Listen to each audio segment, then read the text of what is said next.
ప్రజాసేవే లక్ష్యంగా పనిచేస్తానని, గ్రామాన్ని అభివృద్ధి పదంలో ముందుకు తీసుకెళ్తానని, తనను ఆదరించి ఆశీర్వదించి కత్తెర గుర్తుకు ఓటేసి గెలిపించాలని పోతంశెట్టిపల్లి గ్రామ స్వతంత్ర సర్పంచ్ అభ్యర్థి గాంట్ల యాదగిరి అన్నారు. గ్రామ పంచాయతీ ఎన్నికల్లో భాగంగా గ్రామాల్లో నాయకులతో కలిసి తిరుగుతూ ఇంటింటి ప్రచారం నిర్వహించారు.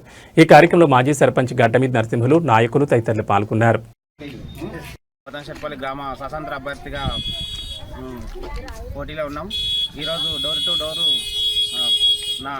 ప్రచారం చేస్తున్నాం. ప్రజల నుంచి మంచి స్పందన ఉంది. మేము గెలిచిన తర్వాత మా ఊర్లో మన దుర్గమ్మ గుడి, హనుమాన్ టెంపుల్ కూడా కొంచెం పునరుద్ధరణ చేసేది ఉంది. అవి కూడా ఫస్ట్ గెలవగానే ముందుకు దుర్గమ్మ గుడి చేసి మంచి పండగ చేద్దాం అనుకుంటున్నాం. అలాగే మురికి కాలువలు, సీసీ రోడ్లు, ఊర్ల వీధి బల్బులు, గ్రామ అభివృద్ధి ముందుకు తీసుకుపోతున్నాం. మంచి స్పందన ఉంది.